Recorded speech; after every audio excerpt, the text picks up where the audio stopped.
race fans, welcome to another episode of Short Track Guys Podcast, brought to you by ShortTrackExclusive.com. I'm your host, Thomas Faddis, alongside two other Short Track guys in the studio, as always. Jim Pokrant, driver of the 07, Can'tQuitFishing.com sportsman, and I have to say it one more time, the 2021 Sportsman Champion at Five Flag Speedway. And Ted Baber Video Productions, also here in the Southeast, really, in Pensacola, Florida at Five Flag Speedway, and other tracks he is welcomed.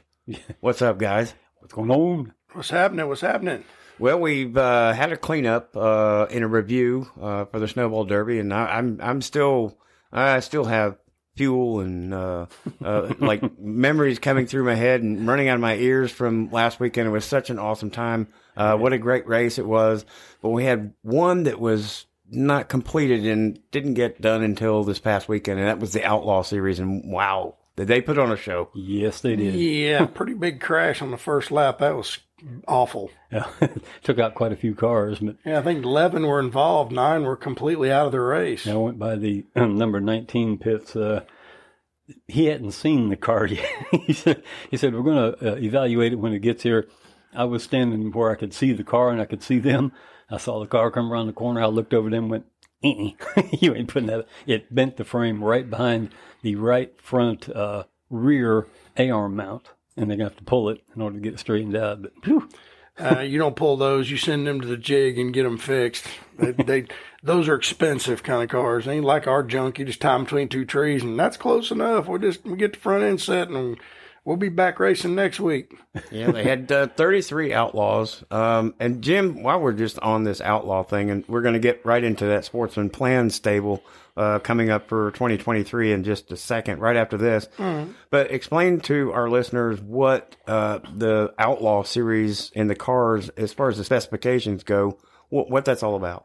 Well, they're basically a straight rail late model, just like the Supers and the Pros, on an 8-inch tire with less motor, with a really funky, super aerodynamic body. If you put those bodies on Supers and let them go with the horsepower the Super has and the downforce those cars would have, they'd break track records left and right. That's why they run spec bodies on Supers and Pros. But, I mean, they run an 8-inch tire, so it limits you on horsepower, they limit your motor. It's a neat class. It was originally started to bring old late models back out, but now everything's new and current, and just like a Super or a Pro. So, you just got to spend the money. Yeah, right. Soft springs in the nose, because they'll be 3-4 inches off the ground when you're just sitting still, but they go in that corner, they are buried. Oh, it's soft spring big bar. I mean, they run the huge sway bars. They run the real soft springs. They run Packers. They run expensive shocks. That's all. That's what hurts those classes, because originally it was designed to, somebody wants to run a late model type car. They had an old one sitting in the garage. They could bring it out, big springs, get it ready and race. Now it's, you got to go somewhere and spend $20,000 on just shocks and setups. So, well, how easy would it be to take an Outlaw and make it a pro late model? Is it just a matter of just changing the body? Or the body and the motor mainly. Oh, the engine would have to be. Yeah, the engine's different. Okay. The Pros mainly run crates. Some of them run a built, what they call a crate buster or a sealed motor. And then the Supers, of course, it's pretty much, you hear some specs, drop the hammer and let it eat. Yeah, probably a $60,000 or $70,000 plug and play. Yeah, probably. Maybe never, because it's 100 G's for a super late model race ready. Yeah. So yeah, you're going to spend $50,000 on a motor probably. Well, the Outlaws put on a good show, and shout out to Bubba Winslow. Of the 33, I think what we say 22 of them ended up coming back, and I see the list of most of them were as far as Mississippi, but pretty much in Panama City, maybe Alabama. But 22 of them showed back up. And Bubba Winslow comes away with the win. I think that's his second Outlaw Snowball Derby win. It is. They're hard to win, he said. He's run second a bunch. But congratulations to Bubba and all the guys that came from the back after that wreck. There was a couple of them that came up through the field and did really, really well. Yeah. So it's a pretty good race. I mean, it turned out to be pretty decent. Bubba just had them covered after that. It would have been interesting if the kid in the 22 hadn't got into it with the 51 of Jake Finch, but Carter and got into it with Jake Finch, but I mean, it was just a deal that both of them went in too hard, and neither one of them came out of the situation. If they when he should have zagged. Yeah, I mean, it's inexperience. I mean, that kid Carter's a heck of a go-kart racer, and he's won a bunch of races. He's from Mississippi, but I mean, he just drove in there, and either the car didn't turn, or he went in too hard, and it wasn't gonna turn. You know, one of the drivers was Billy Melvin. We wanted to, give a shout out to him for recovery from his really massive accident he had not too awful long ago. Well, consider he's never driven that car. Right. Or it never driven into Five Flags anyway, and it's his son's car, and Charlie, and to get in it and to run decent that he did, that was pretty good. Yeah, we've mentioned him several times, and with his accident and getting back in there, actually finishing 12th in the field with one of our notables with Jake Finch and Logan Boyette finishing 17th and 19th. J.J. Day, good shout out to him. I think he had actually a really, really good weekend. He did. Yeah. Yep. He had a fast car, but he said he just has no luck over here. He says at Mobile they win everything, and Pensacola they just can't quite find what they need. And I forget which one of the Pressler brothers has ALS. They were talking about it, right. And that they're doing a thing called Fight ALS, which is a very debilitating disease. And shout out to the Pressler brothers and that team for digging like they are for that particular situation. It's also known as Lou Gehrig's disease. Right. So it's pretty awful. It can take you out, and I hope that it doesn't, because the Pressler brothers have been around a long, long time. Oh, yes. Connor Sutton was the last podium finisher. Todd Jones was fourth, and Derek Griffin came in fifth. That was a good run for him. Driving Jerry Bowman's 43, that was a good run for them. That was pretty cool. And that car's for sale, by the way. Anybody looking for a good outlaw car? It's a Grand American chassis. It's got a lot of good stuff on it. It's for sale right now. Contact Jerry Bowman at Bowman Marine Construction, and you could have you an outlaw that's capable of running in the top 5 at the Snowball Derby. Yeah, that's it. Got a pretty good name behind that Grand American too, right? Oh, it was an Eddie Mercer car at one time, yes. And shout out to Connor Sutton. That kid, I'm going to tell you something. He deserves a win more than anybody in that division, because it's him and his grandpa and a couple of friends, and they do so well. They don't qualify. Sometimes they don't qualify so well.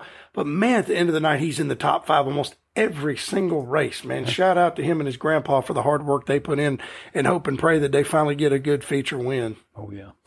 Looking forward to that. Oh, yeah. He had Logan Boyette covered one night, and he started defensive driving, and I'm yelling from the top of the truck, "Don't do that. Just run your line. He can't get you." And he drove a defensive line off of 2, and he pinched the car, and Logan went right around him on the outside. I'm like, don't do that. Whoever was spotting for him should have just told him, run your line, run your line, run your line. But congratulations to all the outlaws. It was good to see the ones that came back. Thank you for the guys that came back. Yeah. Appreciate you. The ones that couldn't, man, it sucks for y'all, and I hate it, but it's all part of it, man. It's the Derby. Tow money, or did we heard anything that's going to go back to the ones that didn't come back? I don't think anything's going to come of that, to be very honest with you. Does it not normally happen that way, right? No. Yeah. It's risk versus reward. Depends on the racetrack. Now, I've gone to op, and we've rained out, and they give you the option of giving your pit pass money and your entry fee money back if you're not coming back. Right. I've had them do that to me. They've handed me money, and then she stands right at the gate and hands it to you in cash. So that's nice of them to do that. They don't have to. But great racing for that race. And a quick shout out to the Beulah Bash at the Equestrian Center in Pensacola. Had a great time. Took Ben Cranford's 343 out there. Caleb Burkett was there. Kevin Mitchell's sportsman car was there. And it was a pretty cool deal. They had race cars, they had cars, and they had food trucks. It was just a neat deal that I got to be part of Saturday before the Outlaw race. Yeah, it sounds like a great time. And speaking of sportsmen, we're going to jump back into that sportsman's day. I know the Derby's over and your season's over, and you are where you are. And we talked about this earlier in episodes about, your plans for this and that and the other. So I know it's kind of early, probably haven't really thought that much through it, but as to this point, what do you think is going to happen in that 07 stable? Well, we got some plans to make some major changes because everybody else is doing it, and we're going to wait and see what the new rules come out with. We were making a plan to go to New Smyrna and run the Red Eye 50/50 in the super stock division with my car, which we'd have to check a few little changes. I got to change the bent axle and a few other bent parts and get the quarter panel repaired. I mean, the whole right side of my car was just devastated from the rear window back. It's just gone. But we were planning on doing that. I don't know if it's going to happen or not. Shout out to Ben Cranford. His wife fell tonight and hurt herself, and they're on the way to the ER. Just thoughts and prayers with them. Hopefully everything turns out okay. But we were planning on going and don't think we're going to make it. But there's the one race in Cordele that comes up, Speedfest. I think we may try to make that class up there. That looks like a lot of fun. And we want to try some different tracks this year rather than just run Five Flags all whole season. Maybe run Montgomery, go to Hop and run maybe, just run New Smyrna. I just want to go down there one time. It's a legendary racetrack. It's another place that I would love to run. I've won at Five Flags. I've won it at Op, two of the most legendary tracks in our area. I would love to go to New Smyrna and take a checkered flag. How cool would that be? That'd be great. So we're going to see. I mean, it's just going to be a fun year. We're planning on having some fun, and they're supposed to be changing some rules, and we'll give updates on that as the track changes the rules. If they do, I may be running in 2 divisions some next year. So we'll give it a shout out and see what happens. Yeah, only time will tell. Amen to that, brother. Amen to that. Well, we've got, the remnants of Snowball Derby week, the outlaws, the results, and what ended up being a great event, as it is always. There are a lot of people that go into putting this event on, and I want to stop really in something that we hadn't written down in the itinerary for tonight, but watching some of the replays and then being there in person, I want to give a real shout out to Tim Bryant and his staff. And everything that people do not take into consideration what happens behind the scenes of getting this thing done. If you watch the replays and not just from the stands, and you watch how many moving parts there are just in activity, but to make this happen is just incredible. And my hat's off to Tim Bryant and his staff for pulling off another successful Snowball Derby.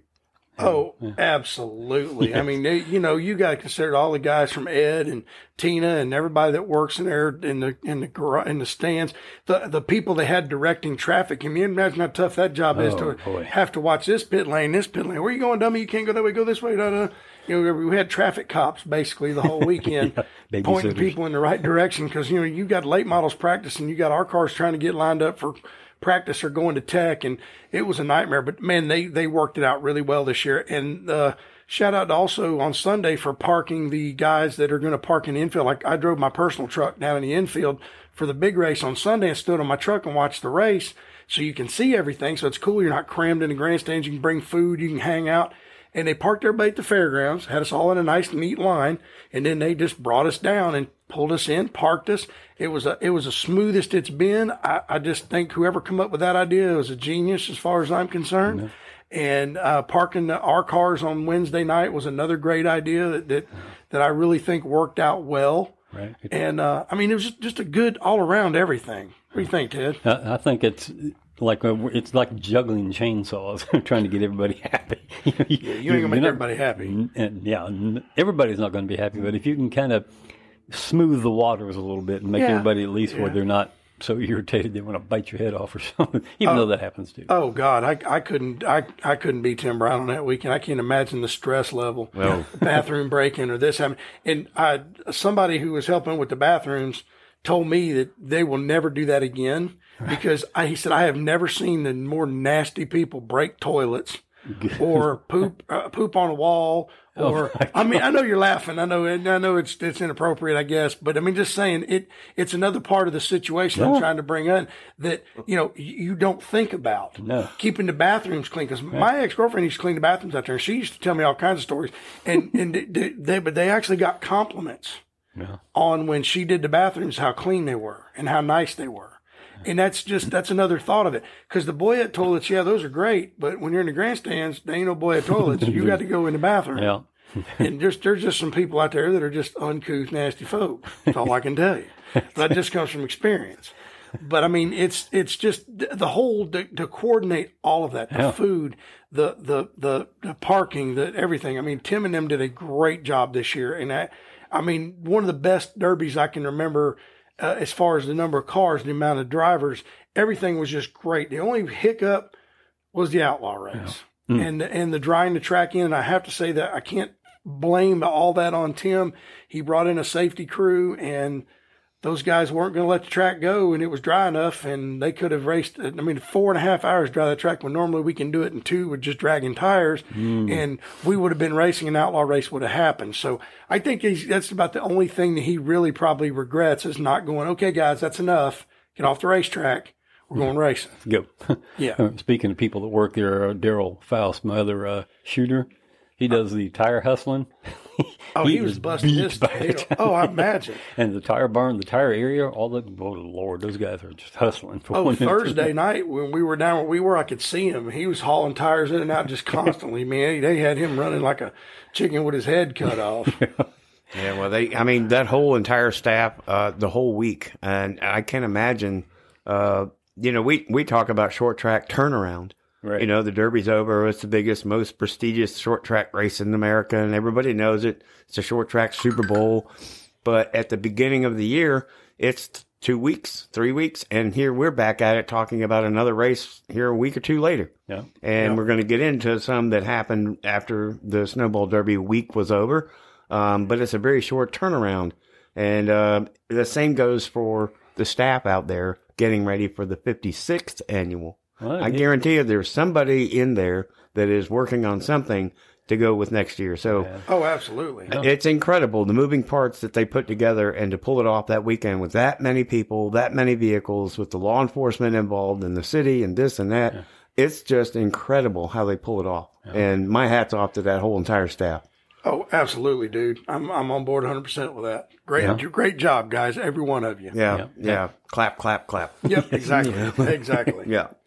So, there are a couple other things we're going to get to a little bit later, but we're going to get back to one of the races that was happening after, it was a big race. It happened after the Snowball Derby week, at Carteret County. We're going to get into, the ASA, the Stars National Tour has come out with their schedule. Which starts March 11th, which we're going to get a little bit more into detail with that. And 417 Speedway update down in Punta Gorda, Florida. They've done a lot of good work down there and videos with a lot of those drivers that come up here, and we've got some good news about that. And then I think Ted's got an update on the GNS series too. Yeah. So we're going to get into that just in a little bit. Race of Champions at Carteret County. Now, I want to talk a little bit about Carteret County. If anybody's familiar with South Alabama Speedway in Opp, Alabama, it's a 4/10 mile. Right. A little bit higher bank than you would think. This one is 8 degrees in the corner and 4 degrees in the straightaways. So Indianapolis. Yeah. And they had a big $10,000 to win race. It was in Swansboro, North Carolina, which is just east of Jacksonville, North Carolina, if you're familiar. It's kind of on the coast. Jared Fryer, I think, is a name we've thrown around. We know a little bit about him. Yeah. A little bit of pedigree, I think. Got a little bit. Comes away with the win via disqualification from Doug Barnes Jr. If you want to talk about picky rules. Well, yeah. Rules are rule. You're only allowed so many tires. If you got one more than everybody else, that's an advantage if you get a chance to put it on. So, you can't have it. And that's, I'm sorry for the guy. I feel bad, but we threw Chase Elliott out of Snowball Derby for one little piece of tungsten. A rule's a rule. Stephen Nassy for a small amount of titanium, but the rule book states you can have X amount of tires. That doesn't mean you can have an extra one. That's an advantage. Mm-hmm. And that's exactly what happened. And it was actually a review. Ooh. It was a review from what I read, it was a review that he had taken one extra tire and was deemed breaking the tire rule and was disqualified. So Jared Pryor moved up to first and ended up claiming the win with Stacy Purrier finishing second. That's a name I've not heard. A name before. we haven't mentioned quite a bit. And it's the old ASA series with Stacy Purrier and maybe the Hooters Tour. And he's a truck driver. He drove trucks too. I think he did very well in the truck series at one point. So that's it seems like a dumb rule, seems like a dumb thing to get thrown out for, but when your team makes a mistake, you're not supposed to have it. You ain't supposed to have it, and there you have it. Yeah. You can't just go, oh, well, he wasn't going to use it. You don't know that. He might slip down pit road and go, throw it on the car, and then he's got a new tire advantage on his right rear, and he comes smoking through the field and whoops everybody. Rules are rules. We have rules for a reason, And if you don't enforce them, guess what? you're going to have a bunch of cheaters. So you got to enforce your rules. Yep. Well, congratulations to Jared Fryer, Stacey Purrier, and the podium finisher was Boo Boo Dalton. Boo Boo. Boo Boo What's Dalton. up, Boo Boo? Brandon Clements and Joshua Yeoman finished out the top 5, and what a great race for $10,000. It's all drama, with these big races, and just another one in the books with drama and an infraction. Somebody else inherits the win. We've seen it so many times here at the Derby. And speaking of that, when we get into this Stars National Tour, the cars that are going to be involved in this series, and I'm going to make a correlation between the cars that are in that series and going to be involved with it, and I believe 6 different states. Mm-hmm. And then so the cars that are coming into this series that are going to be here on the 11th of March, I think Ted's got some times comparable to what we just witnessed in qualifying. And what cars are going to be in this series. So they're pretty similar. The times are just ridiculous. I mean, the fastest car is at a 16.333. The slowest one is at about 16.622. And according to my calculations, that's less than 0.3 of a second from fastest to slowest on time. The other cars, getting in on the LCQs and the past champion provisionals. We can't count those times. We don't know. I don't recall what the times were, but that is a ridiculously close amount of time. And some of the differences between one spot and another, 1/1000th of a second. Yep. Craziness. Just shows you how much practice and time they put in to make these things fast to make the show, because you've got to get in to win. And if you got to run that LCQ, you may end up getting moved by Michael House. You just never know. I wouldn't want to be in a transfer spot with somebody on my butt with a couple laps to go, because you're going to get wiggled, I promise you. The Derek Krause last year. Oh, yeah. But the Star Series, what's cool is you're going to have these guys running for their championships. And then there's going to be the Stars Championship race, which will define a national super late model. That's the All-American 400 in Nashville, by the way. Yeah, the championship race. Yes. Yeah. So it's going to be, they're going to be a point system for them in the 10 or 11 races that they run, but it's going to be for the national super late model champion. You can be Southern Super Series, Blizzard Series champion, and the national super late model champion. Yep. All in one season. You can win that. I mean, that's. I think Jim started that. I wished I could. I'm gonna go on and have to go back and research, but I think about a year ago. Well, we said it would be nice to have a national championship. Like we were talking, Bubba Pollard being a national champion and the Blizzard Series and the Southern Super Series champion, and that would be cool. Now that can happen. Yes, and it should happen. These guys race hard just as anybody else. See, I took a picture. There's a picture of Bubba Pollard kneeling next to Gary Ballou's car. Yeah. That car they brought, the one that went 16.333 in 1980. 1980. Yep. 1980. This is 2022. 1980. Gary Ballou went just as fast as he went then. Tell me that man didn't have a bad car. But there's a picture of him, and somebody posted, Bubba Pollard doesn't hold Gary Ballou's water. Okay, time out. Gary Ballou raced 7 days a week. Yep. Every time there was a race, he was somewhere. There was races all across the country. Yes, he won over 1,000 features.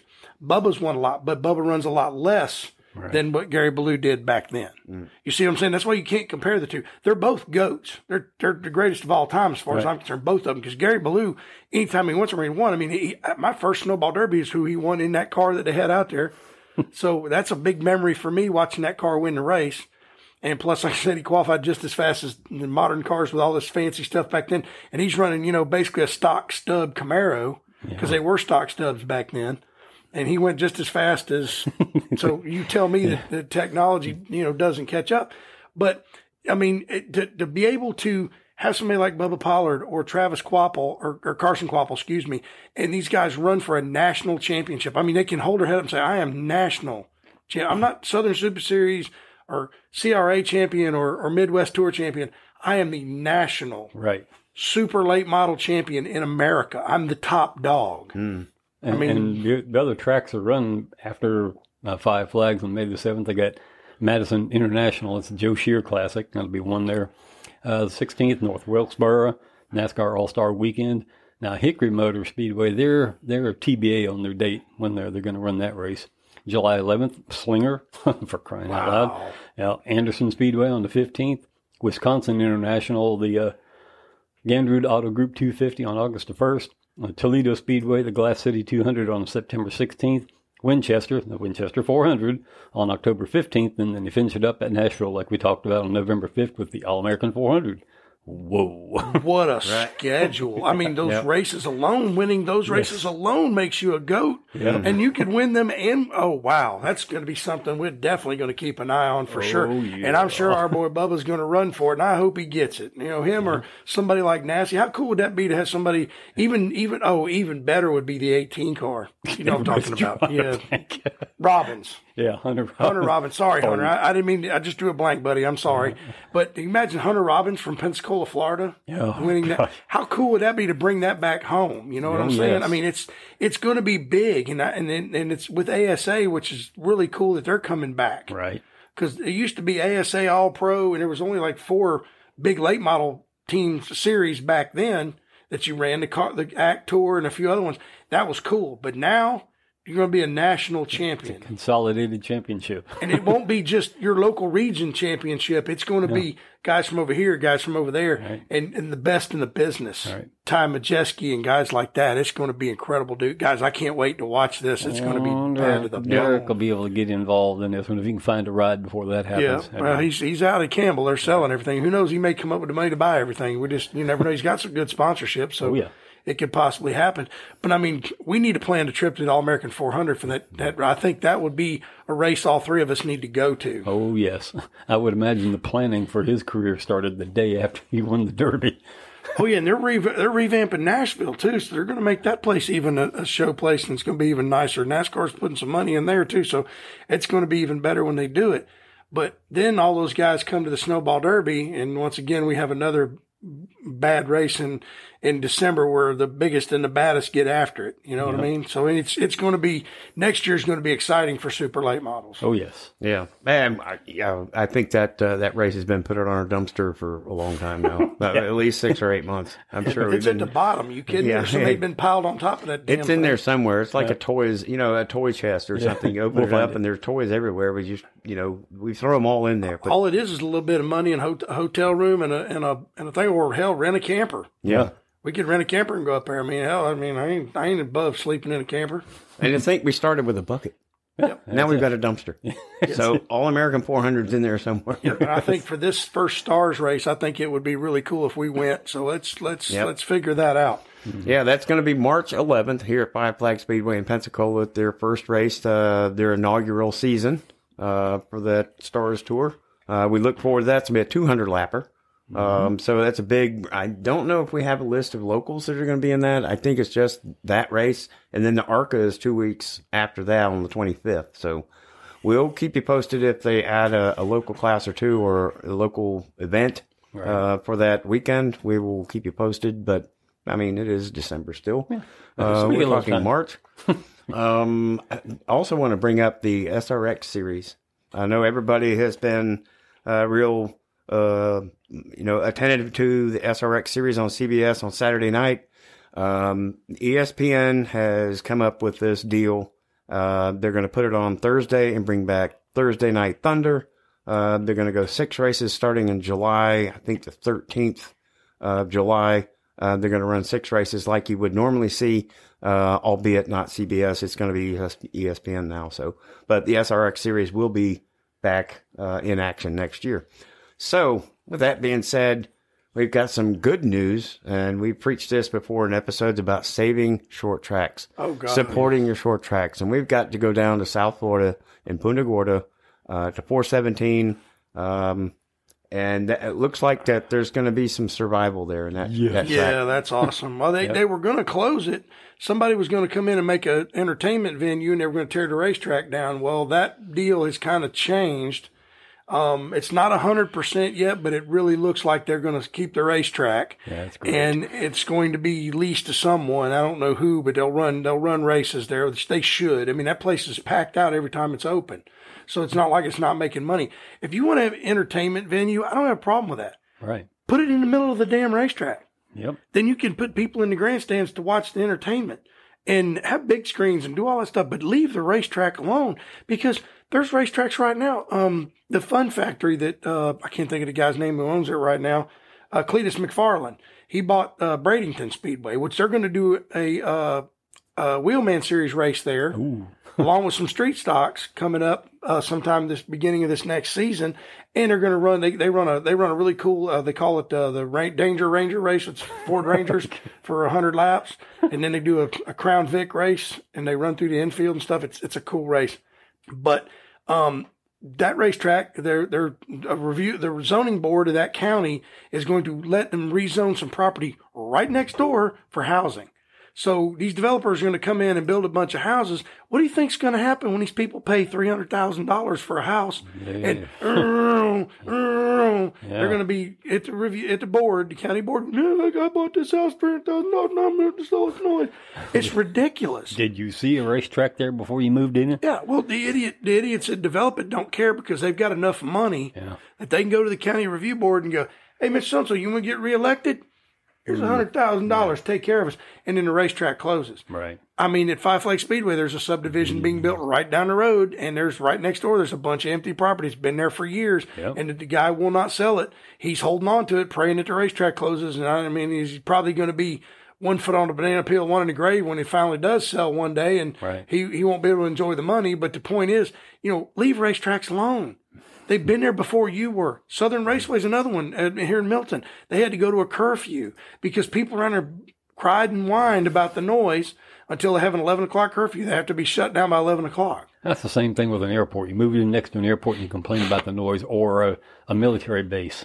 Come on. I had a friend of mine who was an air traffic controller, said women would call, "Excuse me, sir, can you not fly your planes over my house? My baby's sleeping." He goes, "I'll get right on that, man. We're a military installation. We're flying military flights, and we're going to shut it down for your child." I don't think so. Click.